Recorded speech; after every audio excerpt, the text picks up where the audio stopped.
This is White Plains Week, the weekly roundup of White Plains, Westchester, and world news. With John Bailey, editor and publisher of the daily internet newspaper White Plains Citizen Net Reporter, WPCNR.com. Jim Beneroff, editor and publisher of SuburbanStreet.com and WhitePlains.com. And me, Peter Katz, formerly with NBC, ABC News, and stations from Boston to Los Angeles. White Plains Week, what's happening, who are the newsmakers, what's in store for the future. The views and opinions expressed on this program are solely those of the participants. White Plains Week is presented on Optimum Cable Channel 76, Verizon Fios Channel 45, and on the internet at whiteplainsweek.com, youtube.com, and wpcommunitymedia.org. Now, White Plains Week.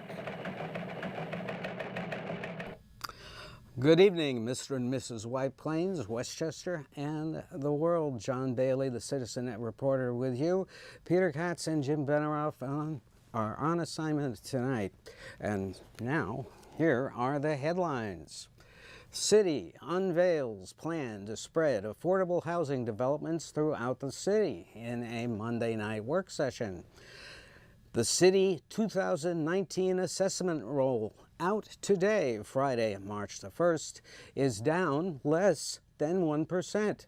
Breathe easy, White Plains taxpayers. Service Employees Union International, 32BJ, finds a new contract cleaner dismisses its union workers after Barker Avenue office buildings are sold. The Common Council hearing on RPW Flats project at 1133 Westchester Avenue, it's a zoning change there, arouses south end of town concerns. A new design for the Pavilion project is unveiled at Monday night's Common Council work session. The Airport Advisory meeting reveals airport traffic is down, but noise complaints afflict Armonk and Chappaqua significantly more than other towns. And there is no master plan for airport progress. That's what we learned at that meeting. The school district unveils its spending plans for technology and facilities and resorts to installment purchases with BOCES to keep current. And Lime bikes are touted as a success across the city, and new battery-powered bikes are proposed to arrive in April. So, right now, we go to the White Plains Week video newsreel March of Time, and that is a picture of a demonstration that was held yesterday, February 28th. We're taping on March the 1st. And this demonstration was to protest the firing of union workers who worked with the SEIU 32BJ union, and one of those workers spoke to the crowd, and we want you to hear what she had to say.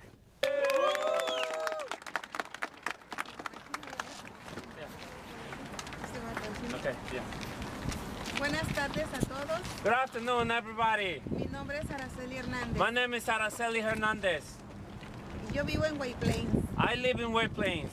Yo estuve trabajando en 3 de Barker Avenue I work at 3 Barker Avenue por 12 años. for the past 12 years. Yo estaba contenta con mi trabajo. I was happy at my job.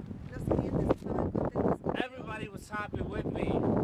Pero desafortunadamente, But unfortunately, 4 de septiembre, on September 4th, un representante de ABM a representative of ABM vino a decirnos que el 5 de septiembre era el último día de trabajo.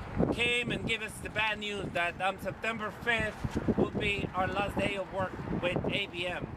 Yo me sentí muy triste porque estaba regresando de mis vacaciones. I was I was very sad because I had just came back from my vacations.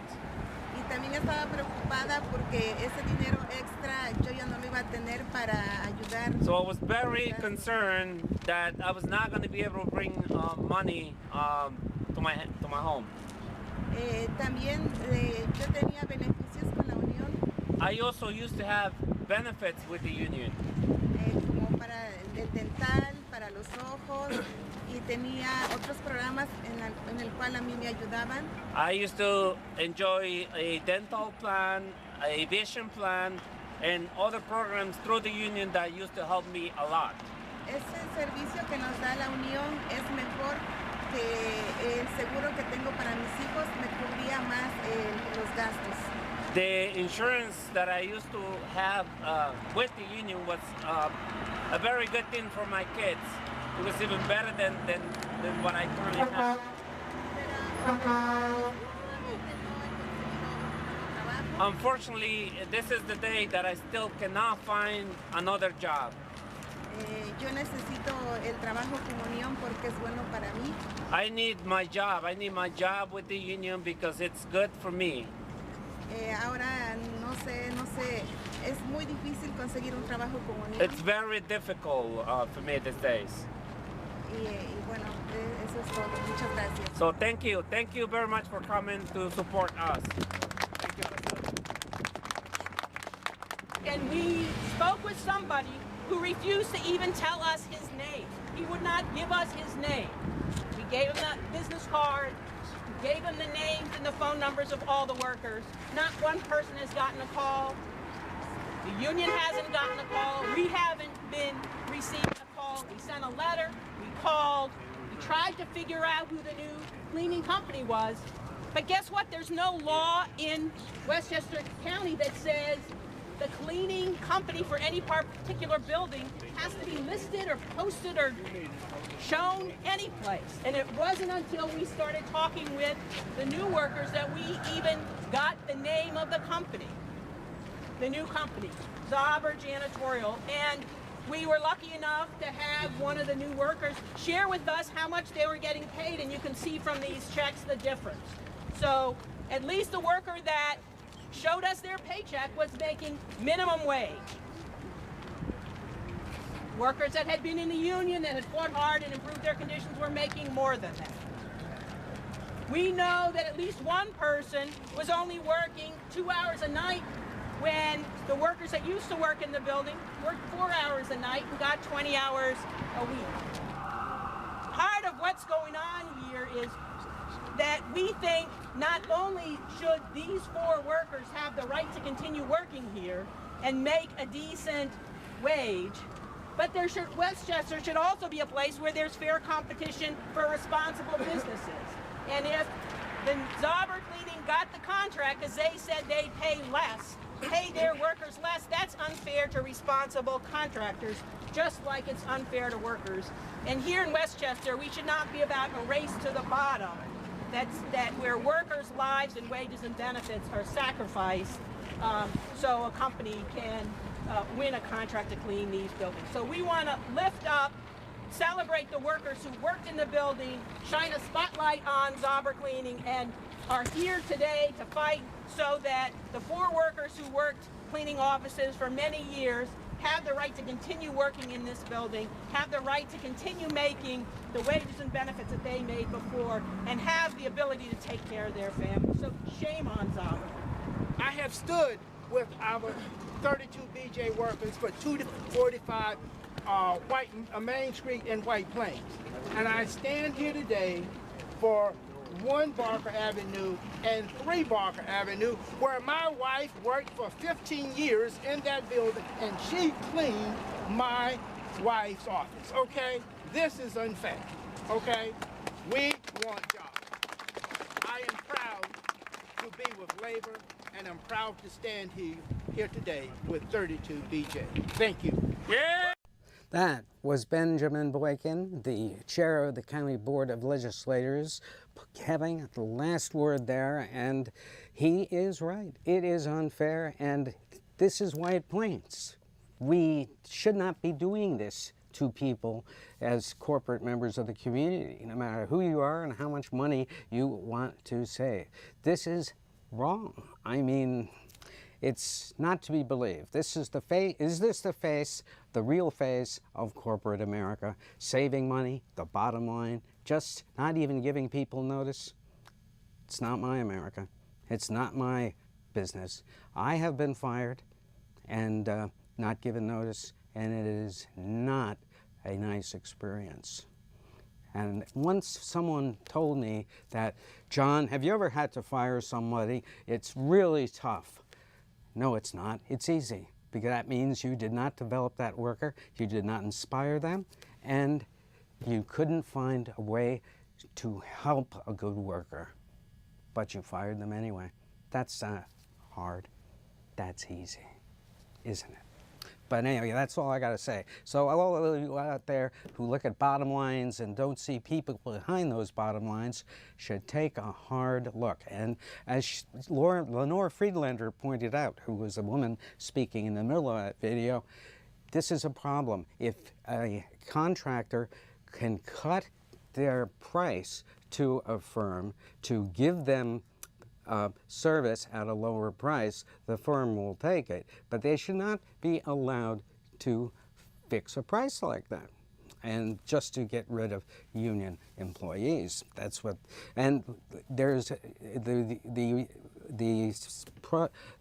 way the union is going to proceed on this. They're investigating what exactly is the arrangement how the business was sold, the two buildings, which are really nice office buildings, top of the line, and they certainly should be able to keep them in good shape with the union workers that they have.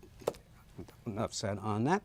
Now, moving along on that, there was a zoning change that came up, and it is coming up Monday night after this program, if you watch it on Monday night, and it is a zoning change involving 1133 Westchester Avenue, which would allow Mr. Robert Weiss to build 5-story apartments on that office part. And however, there has been pointed out by various neighborhood associations, notably the Rosedale Residents Association and the Gedney Association in the south part of White Plains, that this could affect other building parks, and they are along at 1311, 1301 Mamaroneck Avenue, 250 North Street, and all along the Westchester Avenue corridor office parks, 701 to 777, which is right behind where I live, 925 to 1025 Westchester Avenue, 1111 to 1129 Westchester Avenue, and 1101 Westchester Avenue. And it's interesting because this is the tack Harrison has taken. They're already building an apartment and a supermarket complex right adjacent to Lifetime Fitness. Now, this is a big deal because you could, as one organization pointed out, you could build a, you could buy a property such as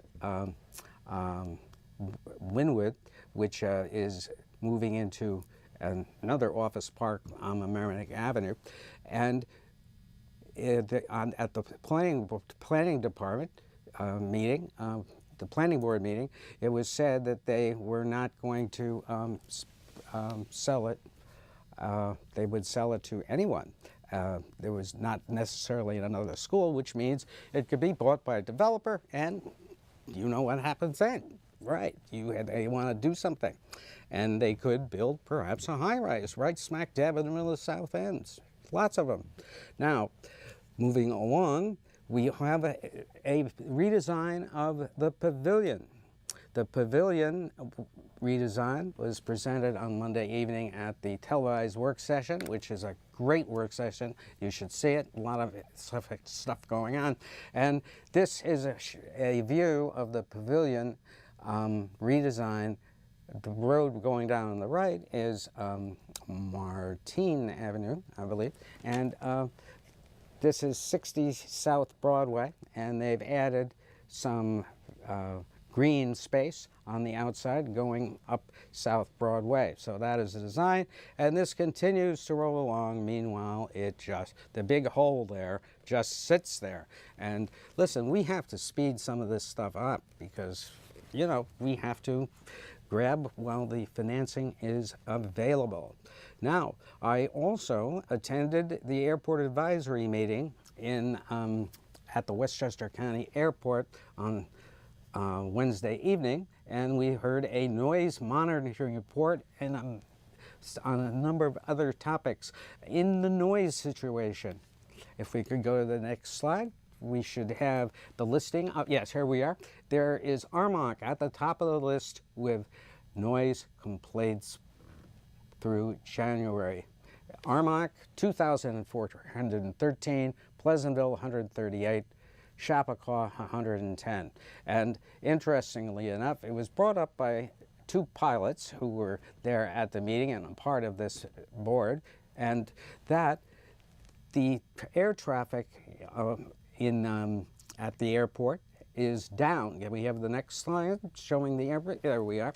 And it's about 6% down, but they did point out that the landings and takeoffs from runway 16 and runway 34, which is actually one runway, one to the 340 northwest direction, the other one to the 16 degrees southeast direction. Now, what that means is you have just as many planes taking off from the south and coming in from the north. It's basically a 1-to-1 ratio, which never used to be, the pilots said, which might account for why they're getting many more noise complaints up there. And also, we did learn a very interesting fact that there is no real progress on an airport master plan.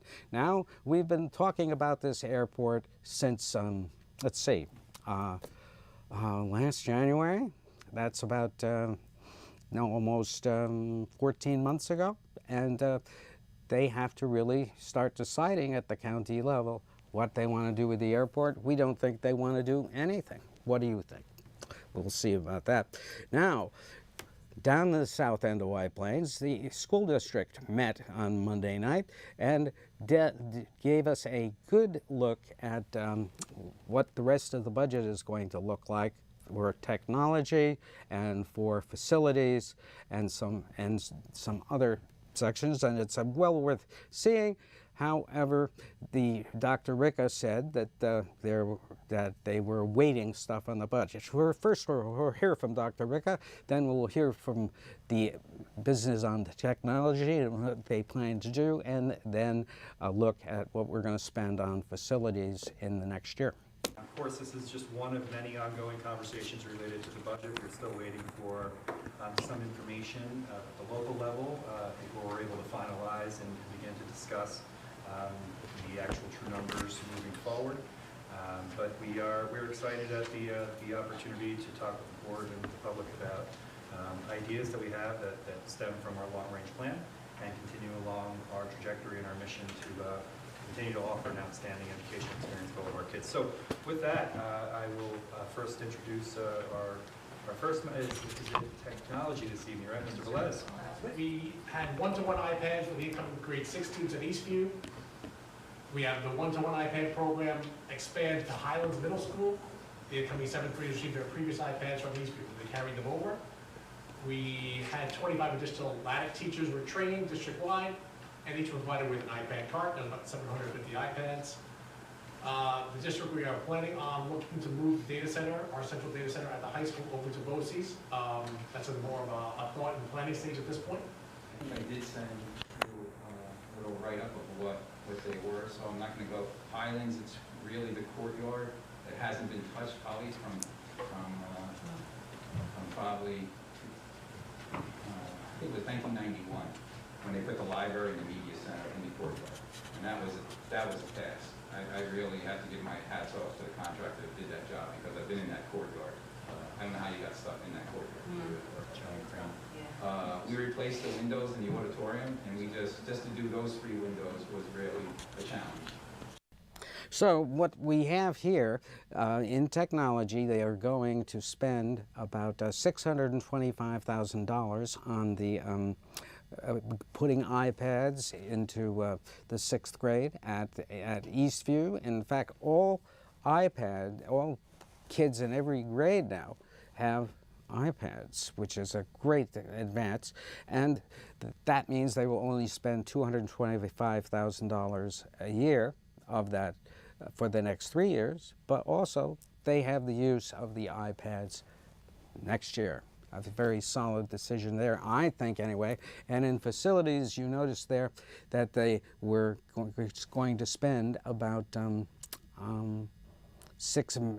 million, I believe it said, and on facilities, but they are not going to spend the $1 million to redo the Parker Stadium in 2019-20, but they will redo the high school stadium, turf field.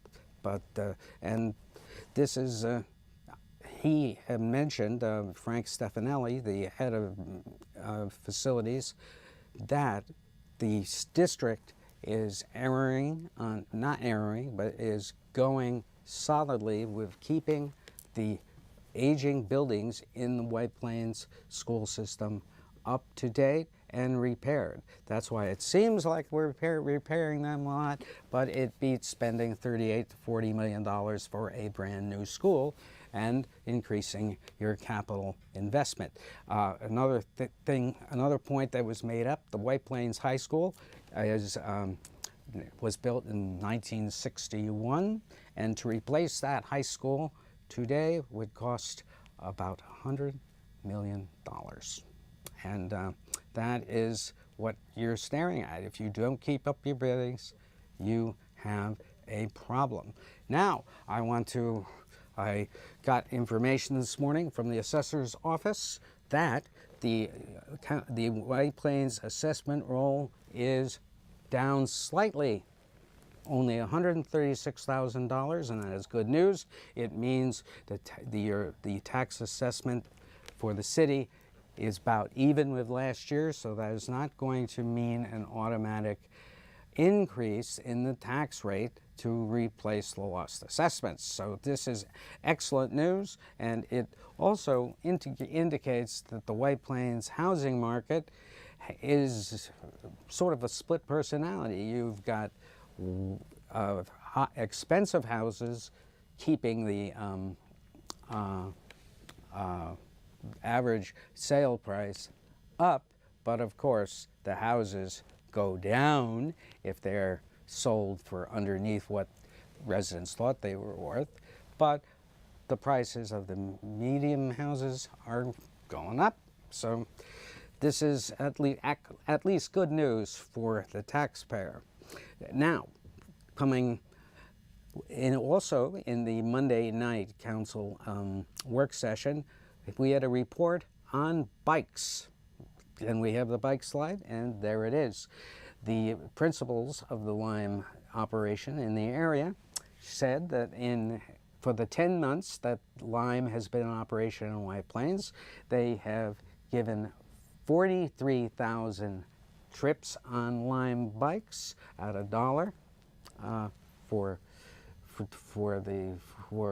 renting the bike, and there were 8,900 individual riders, and they usually used the trip 9 minutes, and 3.9 trips and riders come back within 30 days.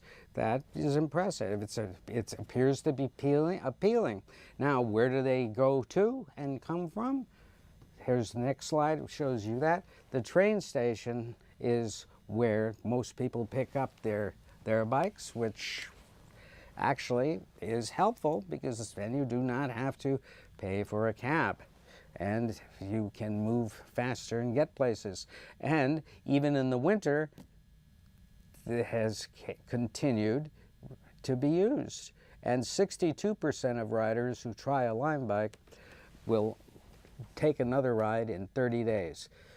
The only complaints have been the bikes being left around neighborhoods. Now that has been improved, so the principals say. Now another interesting thing that's going to happen is that they're going to bring in a new powerful bike. And the bike will have a battery, and it'll enable, through the use of the battery, helping the rider's pedal pace by a turbo mechanism. It's not essentially an electric bike, it helps you. That gets you up to about 15 miles per hour, so you could probably take the bike far and deeper into White Plains from the train station. And it will debut in April with a trial run, and then they expect to go full-time with it in May. So a piece of good news, and once again, we were wrong. We kept thinking that we didn't see many bikes on the roads, but there apparently are a lot more than you notice, and it's really popular. People love taking to Mamaroneck Avenue in the downtown, and that's one of the other favorite destinations, and the other is the White Plains Hospital, which whatever that means. But and now from a safety factor, the council raised the issue of insurance on these bikes, and what happens when you join the Lime app, you waive liability for any accident that you might get into, which is interesting. But so that's where bikes are. And if you recall, the rival company only lasted for two months when things went live last May, and Lime has took over, stayed with it, and they seem to be working out well, and there'll probably be more bikes in your future. And right now, we're coming to the end of another White Plains Week, and the council meeting coming up is really a big-time thing. In fact, they are going to be, they introduced a very interesting proposal, which we have to learn more about, and that is they want to expand affordable housing deeper around town into the outlying neighborhoods by and also increasing the income you can have to be eligible for affordable housing. And this would allow buildings in the neighborhoods, which would be obviously multi-dwelling buildings. But there's a brilliant but dense presentation on the this affordable housing proposal, which is going to create a lot of controversy. It already has. And this is John Bailey saying good night for Peter Katz and Jim Bernoroff, who are on assignment tonight, and good night for White Plains Week. This has been White Plains Week, news and commentary about White Plains, Westchester, and the world. The views and opinions expressed on this program were solely those of the participants. White Plains Week, produced by White Plains Citizen Net Reporter and presented on Optimum Cable Channel 76 and Verizon Fios Channel 45.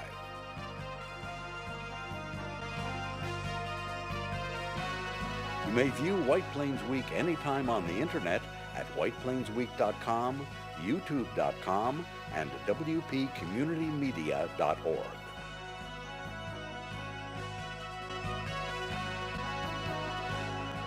For White Plains Week, this is Peter Katz speaking.